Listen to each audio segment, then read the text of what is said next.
శ్రీమాత్రే నమః. శ్రీ గురుభ్యో నమః.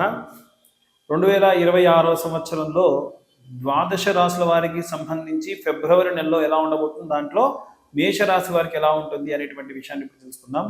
మేషరాశి వారికి సంబంధించి వీరికి లగ్నం నుంచి తృతీయ స్థానంలో గురుగ్రహ సంచారం అనేటువంటిది ఉంది. మేషరాశి వారికి నెలంతా కూడా మిశ్రమ ఫలితాలు గోచరిస్తూ ఉంటాయి. ముఖ్యంగా విద్యార్థులు, గృహిణులకు సంబంధించిన విషయానికి వస్తే విశేషమైనటువంటి ఒడిదుడుకులు ఎక్కువగా కనిపిస్తూ ఉన్నాయి. అంతేకాకుండా వీరు ఎంచుకునేటువంటి మార్గంలో కొన్ని రకాలైనటువంటి సవాళ్లు కూడా ఎదుర్కోవాల్సి ఉంటుంది. ఉద్యోగస్తులు అలాగే వ్యాపారస్తులకు సంబంధించిన విషయంలో కూడా వీరు ఏదైతే నిర్ణయం తీసుకుంటారో దానికి సంబంధించి ఎన్నో రకాల వెరిఫికేషన్ జరిగేటువంటి అవకాశం ఉంటుంది. ఎప్పుడు కూడా గురువు తృతీయ స్థానం కంటే కూడా ద్వితీయంలో కానీ, పంచమంలో కానీ, సప్తమంలో కానీ, నవమ స్థానంలో అలాగే ఏకాదశ స్థానంలో అత్యున్నతమైనటువంటి సత్ఫలితాన్ని గోచరిస్తూ ఉంటాడు. అలాగే దశమ స్థానమునందు శుక్రగ్రహ సంచారము, శుక్రుడితో పాటుగా రాహుగ్రహ సంచారం ఉండడం వలన సినీ రంగాల వారికి సంబంధించి చాలా అనుకూలమైనటువంటి వాతావరణం కనిపిస్తోంది. శుక్రుడు ఎప్పుడైనా సరే దశమంలో లాభిస్తూ ఉంటాడు. అలాగే రాహుకి విశేషంగా ఉన్నటువంటి ఇష్టమైనటువంటి గ్రహం కూడా తన గురువు అయినటువంటి శుక్రాచార్యుడు. ఆ ఇద్దరి కలయిక ఈ యొక్క ఫిబ్రవరి నెలలో మంచి సత్ఫలితాలు గోచరిస్తూ ఉంది.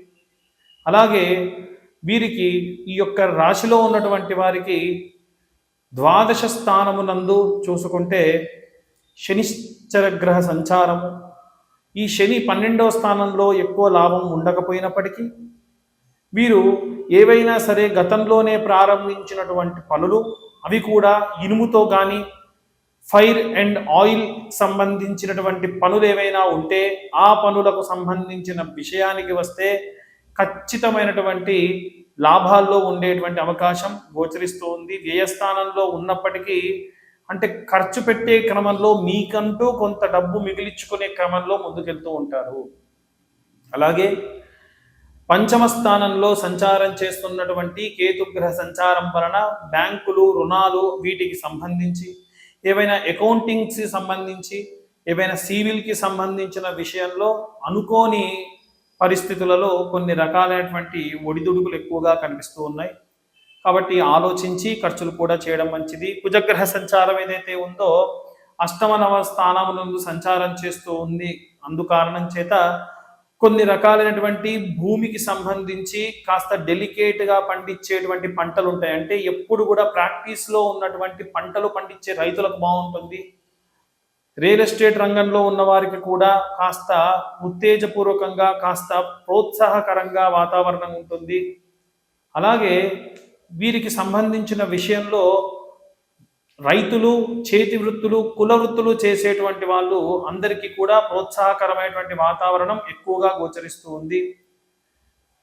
పూర్తిగా చూసుకుంటే మేషరాశి వారికి సంబంధించి కొన్ని వర్గాల వారికి చాలా అద్భుతంగా, కొన్ని వర్గాల వారికి మిశ్రమ ఫలితాలు ఎక్కువగా గోచరిస్తూ ఉన్నాయి. ఇక అన్ని వర్గాల వారికి సంబంధించి విశేషమైనటువంటి లాభం చేకూరుటకు నవగ్రహ ఆరాధన, నవగ్రహాలకు ప్రదక్షిణములు, అంటే నవగ్రహములకు కూడా ప్రతిరోజు 21 ప్రదక్షిణాలు సవ్య దిశలో, 6 ప్రదక్షిణాలు అపసవ్య దిశలో చేయడం వలన విశేషమైనటువంటి సత్ఫలితాలు గోచరిస్తాయి. ఇక సంపూర్ణమైనటువంటి సర్ప సంబంధిత దోషముతో కొంతమంది ఇబ్బంది పడుతూ ఉన్నారు. వాళ్ళ కోసము ఎలాంటి పూజలు చేయాలనేటువంటి విషయాన్ని ఇప్పుడు మనం తెలుసుకుందాం. చాలామంది వివాహం కాని వాళ్ళు, సంతానం కాని వాళ్ళు, అలాగే రాహుకేతువుల యొక్క మధ్యలో చిక్కుకొని మిగిలిన అనుకూలమైనటువంటి గ్రహాలెన్నిటి వల్లనో ఇబ్బంది పడుతూ కాలసర్ప, మహాపద్మ కాలసర్ప దోషం, గులికా కాలసర్ప దోషం, అనంత నాగపద్మ కాలసర్ప దోషం అంటూ నవనాగులకి సంబంధించినటువంటి సర్ప దోషములతో ఇబ్బంది పడుతూ ఉన్నారు.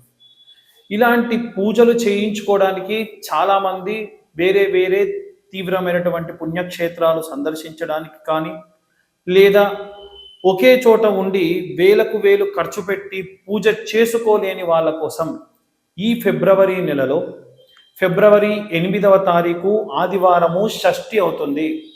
ఆ రోజున నవనాగ నవగ్రహ శాంతి హోమం నిర్వహించడం పడుతుంది. ఈ నవనాగ నవగ్రహ శాంతి హోమం అనేటువంటిది ఫిబ్రవరి 8 షష్ఠి రోజున అలాగే ఫిబ్రవరి 10వ తారీఖు విశాఖ నక్షత్రం ఉన్న రోజున, అలాగే ఈ ఫిబ్రవరి 10వ తారీఖు మంగళవారం అవుతుంది. ఫిబ్రవరి 17వ తారీఖు అమావాస్యతో కూడినటువంటి మంగళవారం అవుతుంది ఆ రోజున. అలాగే ఫిబ్రవరి 22వ తారీఖు ఆదివారంతో కూడినటువంటి పంచమి షష్ఠి 2 తిథులు కలిసి ఉన్నాయి ఆ రోజున. అలాగే ఫిబ్రవరి 24 మంగళవారము కృత్తికా నక్షత్రంతో కూడిన రోజున. ఈ 5 రోజులు ఫిబ్రవరి 8, ఫిబ్రవరి 10, ఫిబ్రవరి 17, ఫిబ్రవరి 22, ఫిబ్రవరి 24 ఈ షష్ఠి, విశాఖ నక్షత్రం, అమావాస్య, పంచమి, షష్ఠి, కృత్తికా నక్షత్రం ఉన్న రోజున నవనాగ నవగ్రహ శాంతి హోమం నిర్వహించడం జరుగుతుంది. ఇక్కడ ఎవరి పూజా సామాగ్రి వారికే, అంటే నవగ్రహాలు అలాగే నవనాగులు, ఎవరి కలశాలు 9 కలశాలతో, ప్రతి ఒక్కరికి కూడా 9 కలశాలతోని, వాటిపైన కొబ్బరికాయలతోని పూజా సామాగ్రి అంతా కూడా మేమే సమకూర్చి ఎవరికి వారికి సపరేట్గా ఒక బ్రాహ్మణ్ణి నియమించి విశేషంగా సంపూర్ణమైనటువంటి శాంతి హోమం నిర్వహించడం జరుగుతుంది. ఈ హోమంలో పాల్గొనదలిచిన వారు కింద ఉన్న నెంబర్ కాంటాక్ట్ చేయొచ్చు.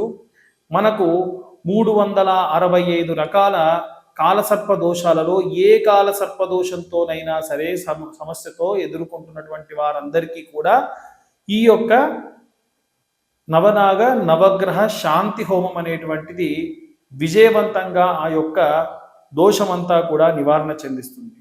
కాబట్టి ఈ యొక్క కార్యక్రమంలో పాల్గొని సంపూర్ణమైనటువంటి సర్ప సంబంధిత దోష నివారణ, సుబ్రహ్మణ్యేశ్వర స్వామి సంపూర్ణ కృపకు పాత్రులు కావాల్సిందిగా కోరుకుంటున్నాను. సర్వే జనా సుఖినో భవంతు. స్వస్తి.